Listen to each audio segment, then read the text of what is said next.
All right, if you're a care home manager, let's talk about something I know can be a huge source of stress, the CQC inspection. The very idea can be daunting, right? But it really doesn't have to be. We're going to walk through how you can face your next inspection feeling calm and confident, and see it as a chance to show off all the great work you're already doing. And hey, let's be real, there's no sugarcoating it. It's a big deal. We're talking about your rating, your reputation, your relationship with a local authority. It can feel like everything is riding on this one event. That pressure is real, and it's totally understandable to feel the weight of it. But what if I told you that all that last-minute cramming, that frantic tidying up, all those sleepless nights, what if that's not actually the answer? That's the big idea we're going to get into today. It's a total shift in how we even think about getting ready for the CQC. So it all starts right here, with a really simple but honestly profound change in how you see things. This isn't just some random tip. This is the golden rule that everything else is built on. Okay, this is it, the most crucial point. The systems you have, the culture you've built, and the things you do every single day to make your home a fantastic place for residents, that is exactly what inspectors are coming to see. They aren't two separate jobs. If your focus is always on providing amazing care, day in and day out, then the inspection pretty much takes care of itself. Right, so you've got that mindset sorted. Where do you actually begin the practical work? Well, before you touch a single piece of paper or brief any staff, the most powerful tool you have is just plain old honesty. Real preparation starts with taking a good, hard look at your service exactly as it is today. This right here, this is the most important question you can possibly ask yourself. Seriously, take a second. What just popped into your head? Is it that care plan that's a bit out of date?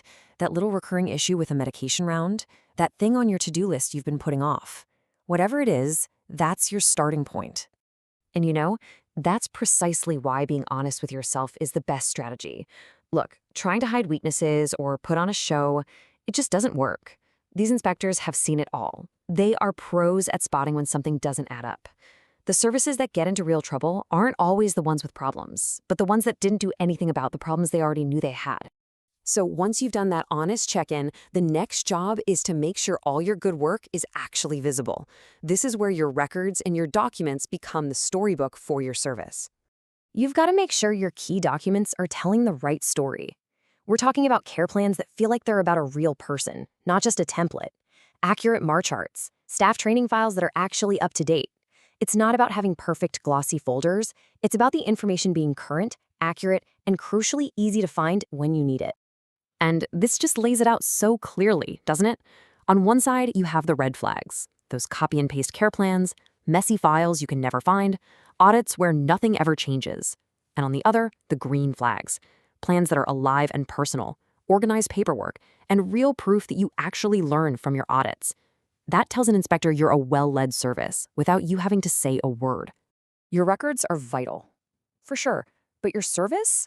Well, that's your people. Inspectors are going to talk to everyone, from your newest carer to your chef. So getting your team ready is a huge piece of the puzzle, but it absolutely has to be done the right way. You know, the absolute worst thing you can do is try to coach your staff on what to say. Inspectors can spot those pre-rehearsed answers a mile away. Instead, just focus on making sure your team is genuinely confident. Do they really know their residents? Do they feel supported by you? Do they feel safe enough to speak up if something's wrong?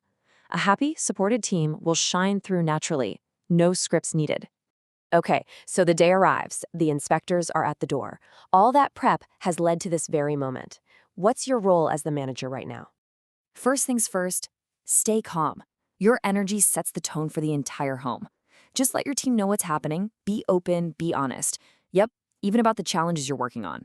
And if they ask you something and you don't know the answer, that is totally fine. Just say, I'll find that out for you. This isn't a test, it's a conversation. Trust your team and trust your process. And that just brings us full circle, right back to the heart of it all. This is what real inspection readiness is. It's not some frantic last-minute project you have to do. It's just the natural outcome of running a great service, day in, day out. Just let that one sink in for a moment. The very best homes, their focus isn't on the inspection. It's on the people they care for. They build quality into the fabric of everything they do. And that outstanding rating just becomes a reflection of the reality they've already built. So if this way of thinking makes sense to you and you want to really dive into the nitty-gritty evidence you'll need for all 5 key questions, we've put it all together in one comprehensive guide for you. You can find the full Good to Outstanding handbook right now at goodtooutstanding.co.uk. It's got all the detail you need to put these ideas into practice. Thank you so much for your time today.